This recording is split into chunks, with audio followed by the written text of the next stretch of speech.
Empty the chamber on them. And how do you do that? First 6 seconds, point A to point B, everything you got. Everything you got. Turn that shit up. Let's go. Welcome to the Scoop World Order. It is Wednesday. It is Wisconsin week. It is let's stop the run every single day, all day, every day week. We have a very good opponent in front of us in Wisconsin, but they are an opponent that we can potentially blow out. They do not want to get into a track meet with the Buckeyes. They want to run the ball and do the same thing that they've done for 30 years since they had Barry Alvarez as head coach. They're going to line up in 2 tight ends, a fullback, try to run the ball on us. So how are we going to stop it? I have my guest TJ Downing, a guy that is familiar with the ground and pound running game, a physical game. He's a great expert in that. And, when it comes to counters and zone and power, we ran a lot of that. So we kind of know what gives it trouble. So we're going to get into that right now. But first, as always, thank you guys. As always, appreciate you guys. We are growing like crazy on YouTube. Over 16,000 followers, subscribers. So if you have not subscribed, click subscribe. We're cranking content every day. Comment. Which player needs to show up for us to beat Wisconsin? Is it Jack Sawyer? Is it Tommy Eichenberg? Is it Denzel Burke? It's going to be real interesting to see how Jim Knowles combats Wisconsin's basically their power 2 tight end dinosaur-like offensive playbook that they like to run. They're throwing it now more than ever, but that still isn't very much compared to normal teams. So that being said, I'm going to bring in my good friend TJ. TJ, how are you today? Good, man. I look like that old South Park character with my head down underneath here, like the Canadians. Yeah, I was gonna say you look like the guy from was it like Home Improvement? The guy he's like behind the fence the whole time. Wilson. Yeah, you look like Wilson. When you're sitting down, it's like you're in your Chrysler 300 reclined all the way and you can't see out the window. But we got your boy Vince Chris. We're gonna go right into the film room. Talk a little bit about Jim Knowles has got a very progressive defense. He runs this 4-2-5 with 3 high safeties. You see it here. He's got a safety down, kind of matching the running back. This is a 1st and 10 situation early in the game. It's 14-7. So this isn't like a traditional nickel front, but he's got 3 defensive ends in the game, which is different. He's got Tyler Friday here, JT Tuimoloau, and then he's got Jack Sawyer, who plays the Jack. He's got his down safety, which is Ronnie Hickman. He's been in the box guy. You got Tommy Eichenberg kind of playing the Mike. You've got Steel Chambers playing the Will. It's kind of all over the place. What do you think they could do? I think that they potentially could run some sort of bear front or something to match up against the 2 tight end look of Wisconsin. But what do you think, and how would a look like this give you problems running things like power where you're pulling here and you got to figure out where Jack Sawyer is going to fit in? Right. Well, that's the problem there when you talk about fit in. The offensive guard needs to know what hole he's going to put himself into. And when we talked a lot earlier about when we broke down that first series of Toledo, working those double teams, working back to the linebacker. And I guess what we used to kind of call this a lot going back to the Jim Bowman days with what these linebackers do. It's like, dick them. How can we dick over these offensive linemen with different looks from the linebacker, pop him in the A-gap, and then all of a sudden, right at the snap, he bounces out and he tries to fold out around the outside of the offensive tackle. So as a guard, if I'm pulling around the corner, I don't have a stationary object that I can look at. I don't have a point of reference that, most linebackers are 4-5 yards off the ball. This guy's already up at the line of scrimmage. Now, it puts a lot of pressure on the front side of the offensive line because that's a point of attack. And if you can't get movement there, then there's really no way the offensive guard pulling from the backside can say, okay, I'm going to go outside. Maybe I'm going to pull inside of the offensive tackle. So if that guy's showing himself, if Jack Sawyer, if he's walking up in between that left tackle and left guard, you have to account for him. Right? So if there's no movement, me as the guard pulling around, it totally changes my angle. One thing that we did to kind of combat that was a square pull. When you come out of your pull, and the old technique was you pulled your front side arm and you opened and you went down the line of scrimmage and you were never really looking at that linebacker. One thing that helps combat something like this is a square pull. When you kind of karaoke shuffle out of your stance, and it allows you to stay square to the line of scrimmage so that you can see where that linebacker's at. If he's doing a bunch of junk over there, I want to be able to have my eyes on him the entire time from the second I get out of my stance and that ball is snapped. But with a more athletic linebacker, a guy like Jack Sawyer, who is so physically strong, he's a guy that right when you get there to make contact with him, you better have your chin strap buckled. Because as I kind of joked before we got on the show, it kind of gave me that old Chad Greenway feel. But he was never right up at the line of scrimmage. You knew you were going to get big impact, but you had time to prepare for it. With what Jack does with this Jack-type linebacker position is it completely throws you off at the point of contact because he can be anywhere at any given time. It really screws you up. Yeah, and again, and the thing about Jack is he's 270 pounds. Chad Greenway is probably 235 maybe. So like, and he doesn't look like that. He doesn't look 270. Or he's a thick. I mean, you hit him in the hole. It's a different world than hitting. Yeah, he's a freaky athlete. So this is an interesting formation. So this is a short side of the field into the boundary. This is a 4-by-0 where literally this guy is ineligible because he's covered up by the outside receiver. And so you have an eligible. So it's always interesting to see how teams adjust to an unbalanced formation like this where, you don't even have to cover this guy. Obviously he's manned up there, but they put steel chambers out here on the edge for rush contain just in case they would try to hand it back the other way.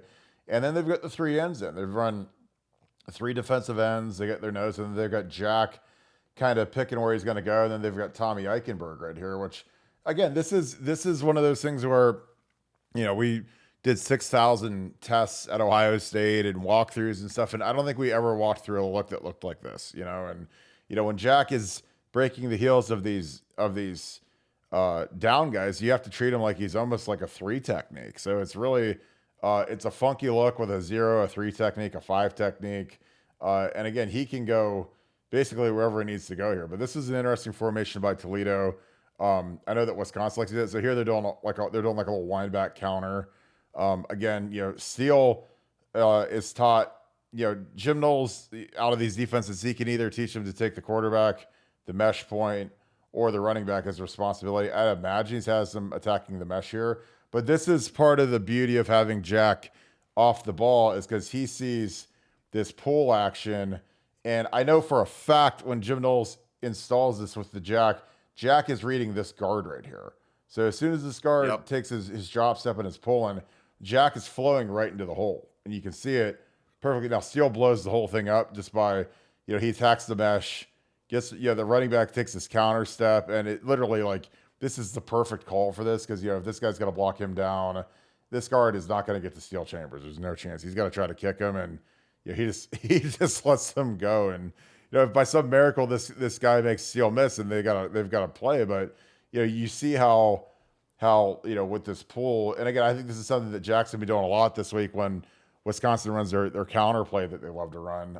He's going to be following that guard right into the hole, meeting him in the hole. And again, if that guard is designed to block Tommy Eichenberg, you don't really have a guy to fit for Jack.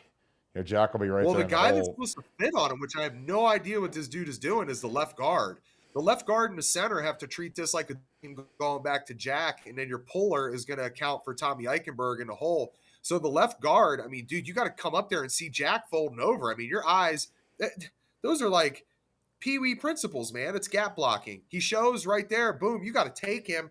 But it's a hard job on the center because he's also got to know that technically you're not really gap blocking at that point because you need that left guard to push him across your face. So really, that center needs to base up on that guy so that they can fit back there to Jack Sawyer when he folds over the top and have a perfect double team block. I have no idea what the left guard is thinking right here. Well, I mean, he is a Perry Panther, so you got to give him a little bit of clout. It's our boy Vinny No Scurry. way. Swear to God, yes, Vinny Scurry. So Wake's rolling over. My man, Vinny Scurry. I named him MVP of a game like a few years back that I called. And he's over here missing a gap block. Dude, you ran to wing T in high school, bro. What are you doing? Zach Slates and Keith Wakefield are going nuts somewhere right now.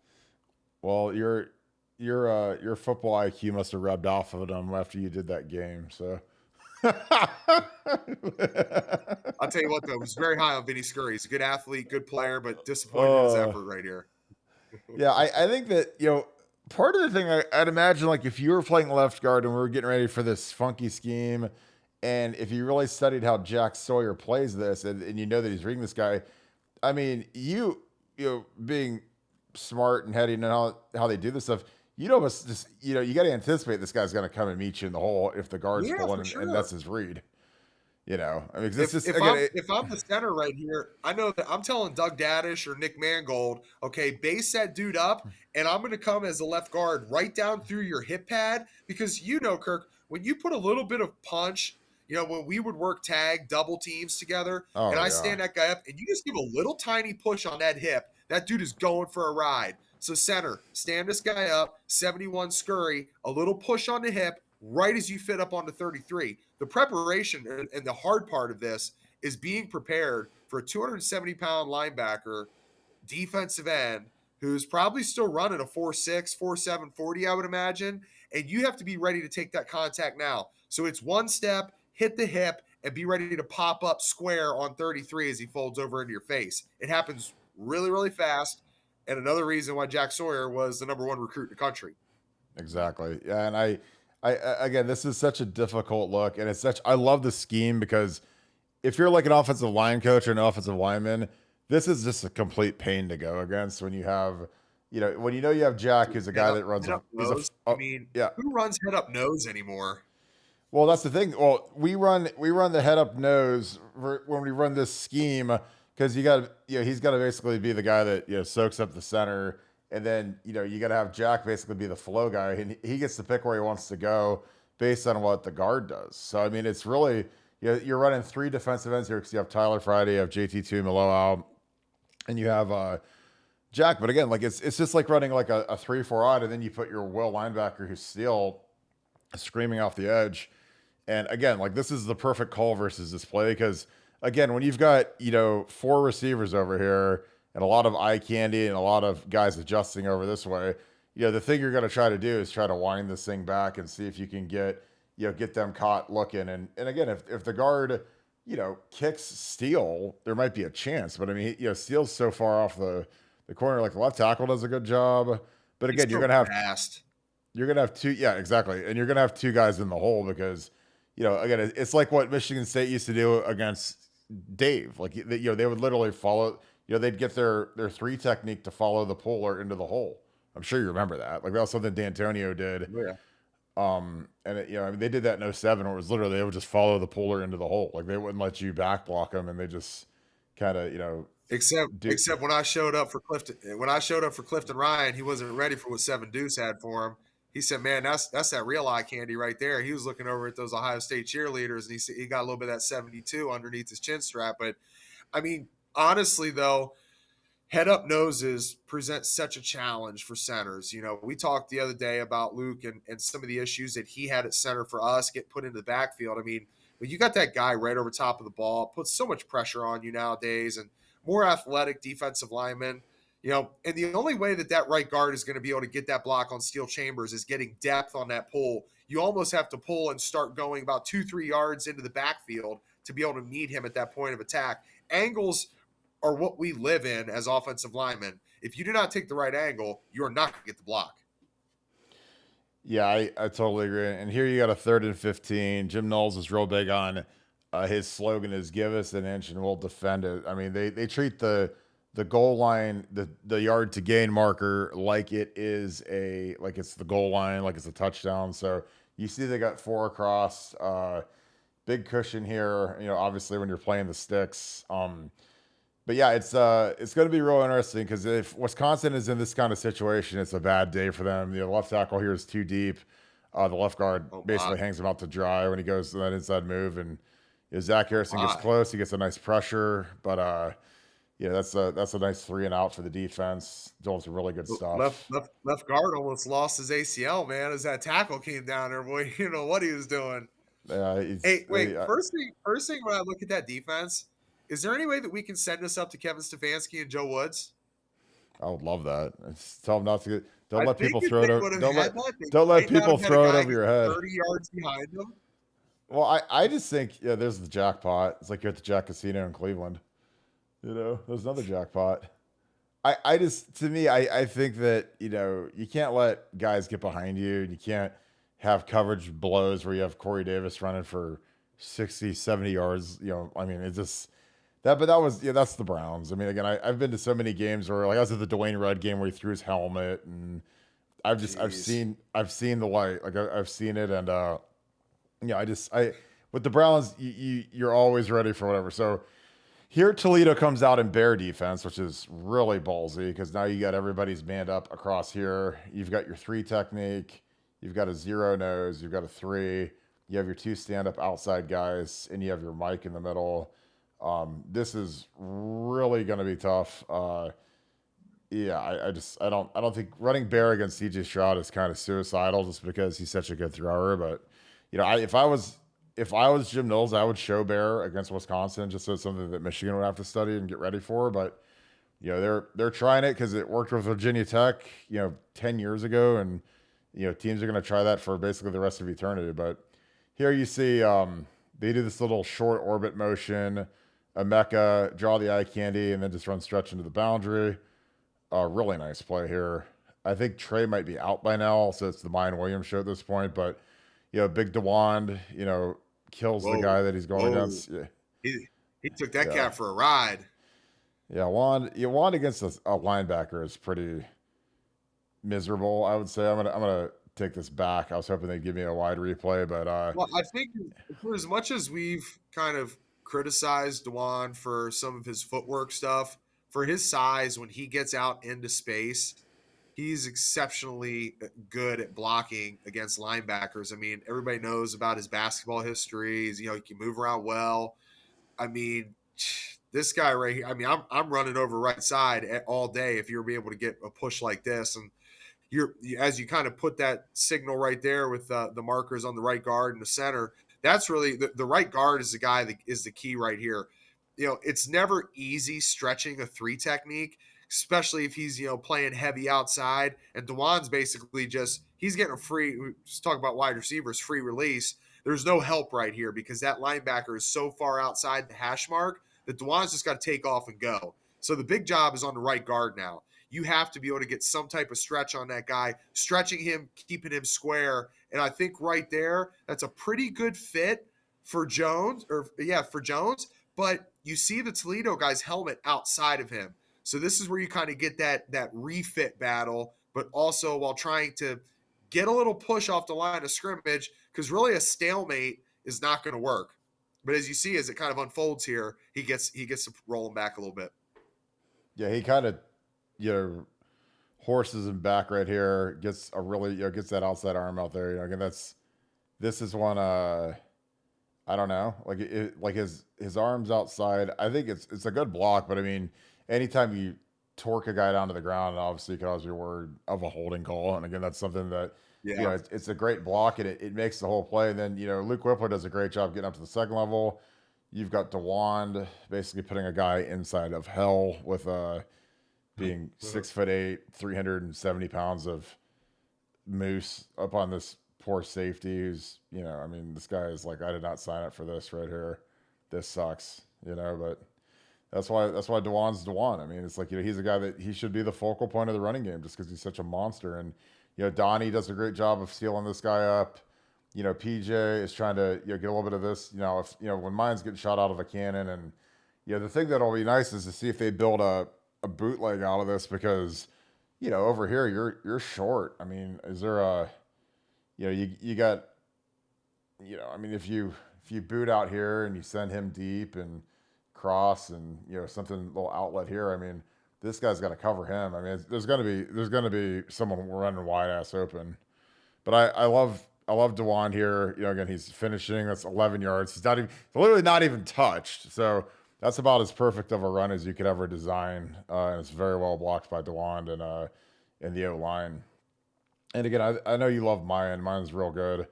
Here's a 2x2. They're back to the traditional 4 down. There's a 4-2. Basically the 4-2-5 that we run. It's the same look right here. Flat across, 2 backers, 3 here. The look back stuff, which is something that it's interesting because I think these tackles love it because they get to stand up and stretch their legs and get out of their stance for a second, look cool, which is great. And so here you're running a little. It's all about looking cool. It really is. It's the most important part of the whole That's why aspect. you So wore here those that Jordan wristbands. That's why I had to I borrow those Jordan wristbands years before I got on Sports Illustrated. for the photo shoot, yeah, I had Jordan wristbands, I had Under Armour undershirts I got in trouble for. Like I was all about swag. Yeah, you got to look good to feel good to play good. But again, this is just a tremendous pocket. Again, this is a play. It's loosely based off of what we just did. It's kind of the same run action. It's the same stretch. Obviously it's a pass pro, but it's the same motion except CJ keeps it this time. So literally the same. It looks like the same play. Obviously it's not. PJ does a great job. He's kind of working to reach this guy, and the guy immediately goes inside. I like the and he's help able to from break. Donnie here too. You see this guy. This is a tough block for Paris. I mean, he jumps outside. You see footwork. I mean, he kind of opens the gate there a little bit with his right foot. Boom, gate opens right there. But Donnie's there for the help because that's the assignment, man. You have to be watching that left gap. Just by 74, just being there, a little bit of that presence, it forces that guy back outside. If Donnie's not there, Paris could be in a little bit of trouble there. But he does a really good job redirecting him back out.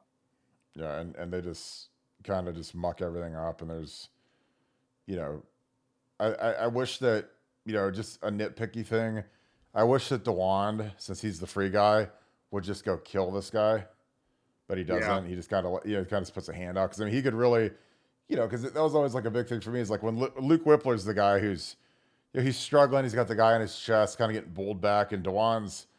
He's out to lunch right now. I mean, DeWan could come back and just murder this guy. And again, that's something that's completely illegal. He could come in, hit him right in the ribs and knock him out instead of just putting his hand out. And again, that's something where, I'm not critical of DeWan, but I think something he could get better at is finishing and playing with more nasty. Because again, he's anytime he steps on the field, he's the biggest guy. Even in the NFL, he'll be the biggest guy on the field pretty much every week.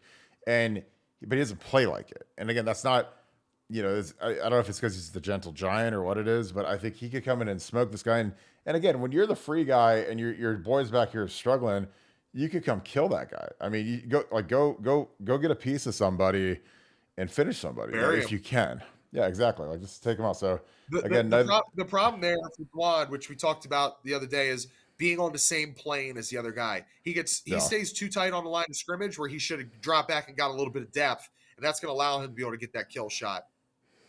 Yeah, here's another touchdown. Oh no, this is first and goal. So I think is this when we do the. I think we break it into the. Yeah, here. Okay, so here we do the super heavy. Is this with the pull? Yeah, pull guard. Yeah, here the guard's a little wide. Here we get stuffed. So this is the super jumbo set where who's the jumbo guy playing the outside right tackle spot? Who got inserted?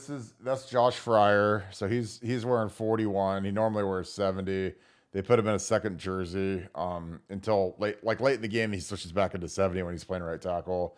You've got DeWan, Josh Fryer, Matt. You got the regular offensive line. Fryer got turned upside down on this one. Yeah, he did not have a good block here, and I think is that Jackson or Emeka? Emeka just kind of, he kind of, I think that they had a handshake agreement before this play not to touch each other. So these guys watch a lot of NFL film where these guys. The crazy don't really thing here about Fryer's block is that this guy over top of him is already instantly pinching. There's no reason you should let that guy come back outside of you. Your focal point should be that defensive tackle or that defensive end's outside arm. Pin that thing against his body. When you gap down on somebody, the first thing they're going to want to do is spin outside. Dealt with that for years in practice with David Patterson. DP was one of the greatest at the spin move. So you got to know, it's reverse psychology. Understand what that defensive lineman wants to do.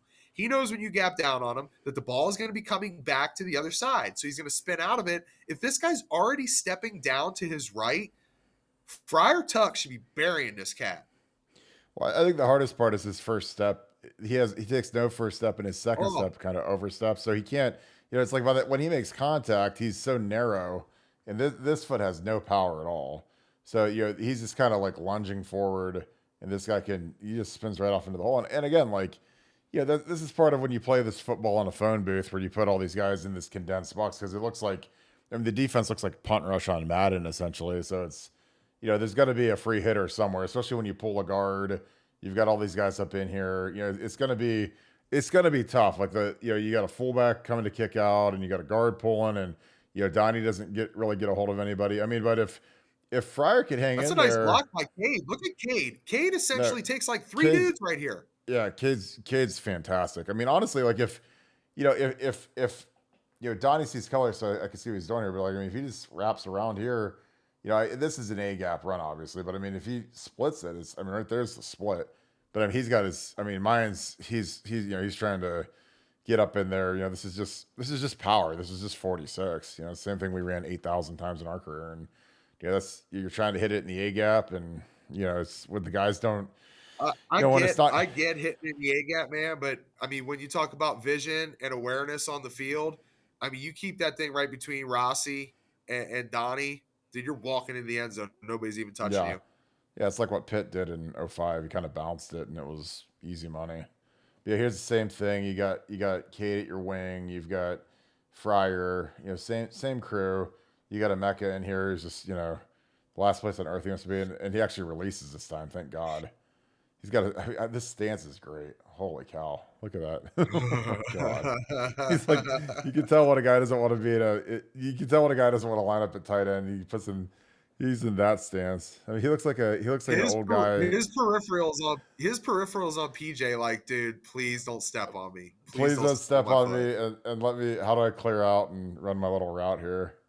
Yeah, so you got Cade, and it's like of all like CJ missed like 3 throws all day. This is probably the easiest one I'll ever have in his life.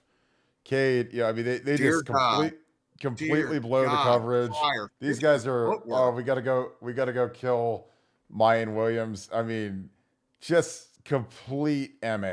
And I mean, this is like you're in the parking lot. he airmails it over Cade. The easiest. That's probably the easiest. Fryer's footwork is atrocious here. I know. I saw it again. It's the same thing. He's here, but yeah, this is. Ugh. That's painful. My boy Cade scored later, but CJ, for as accurate as he is, man, he puts these balls in these tight windows. And then here we do another condensed look where we've got Mitch. I think this is G. Scott. This is Skates. We have 3 tight ends here. And then you have Emeka in his awesome stance that he gets into. Holy cow, look at that thing. It's like the hunchback of Ohio State. It's like, and we run the jet to him to the short side. He's up in the bell tower, but this still isn't that clean, and he makes a nice play, and he makes a guy miss, but this is something that it could be easier if we were a little cleaner on these blocks. Like again, I think G's trying here, kind of overextends, doesn't get a block here. Look at his right foot. Foot. Takes his first step, he's in good position, and his right foot comes underneath him, and instantly there's no way he's going to be able to redirect back on that guy he's blocking. What's weird? Right foot comes underneath. He's in like a receiver stance, and the first thing he does is false step, which is weird. But I mean, again, he's still getting used to the position, and when this guy instantly loops out, I mean, he thinks he's going to have a base block, and the guy loops out, and he's got to kind of hang on to him and do the best he can. I mean, he got him on the ground, so right, and that's why I don't even really have a problem with the false step, because the false step is almost going to allow you to see what that guy does. Kind of like we always took those flat steps, so we could see the pinch, the angle, and then we take that next step and we shoot our hips.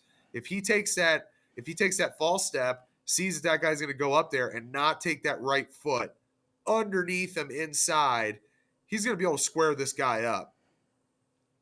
Yeah, it's just it's interesting because I guess he's thinking that this guy isn't going to feel Emeka kind of and around this jet, because he's literally like this base walk. He's coming straight up, and these guys, unless they're just absolute fish, they're gonna react to get wide like immediately, which he does here. Like I mean, the first step of the defender is he gets wider, and if it's a jet sweep to the right, there's no reason you should be stepping down into the left. I mean that to me, that's a missed assignment, 100%. You're not. I mean, I get it. You're getting used to some new feels, some new positions, some new packages. But, I mean, really, everything we talk about a lot with offense and defensive line play is all about your footwork. It's all about your first and second step. It puts you in the right position to be able to get blocks. And that's just That's fundamental stuff, man. I hate to be highly critical, but you're going to have stuff like that against Notre Dame. But when you come back and you play Arkansas State and Toledo, those are things that should be corrected. When you play a good opponent like you will this weekend and you open up Big Ten play against Wisconsin, they are watching this film. Self-scouting is part of the game. You have to see what you need to get corrected because the Badgers, Coach Crest, they're watching that film and they're saying, listen, sometimes these guys have sloppy footwork. How are we going to take advantage of that? How are we going to expose them? This is the type of thing. These are the things that will keep guys in football games. Yeah, I totally agree.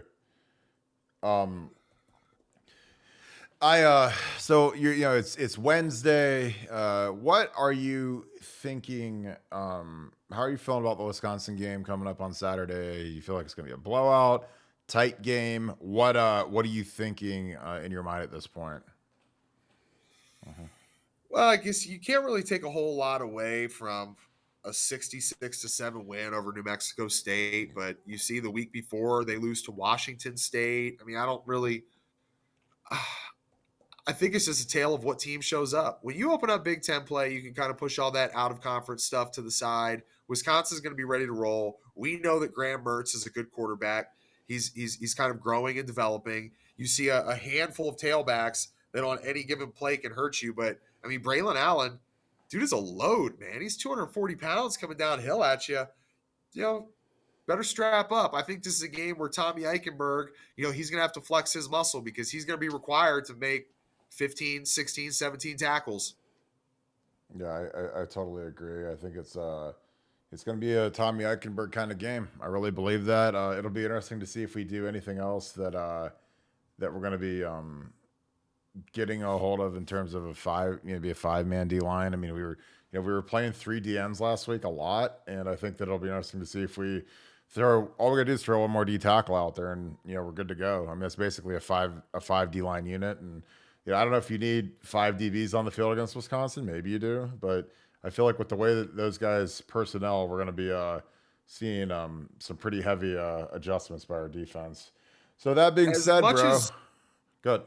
As much as what was made about Notre Dame's offensive line coming into the season, this is always going to be your true test. We always know what Wisconsin brings to the table with O-linemen. They had 3 dudes last year that, they all were honorable mention all Big Ten. They come back, Tippmann, Nelson, Beach. I mean, these are all guys with some experience, and that to me says this is going to be the defensive line's biggest test of the season thus far.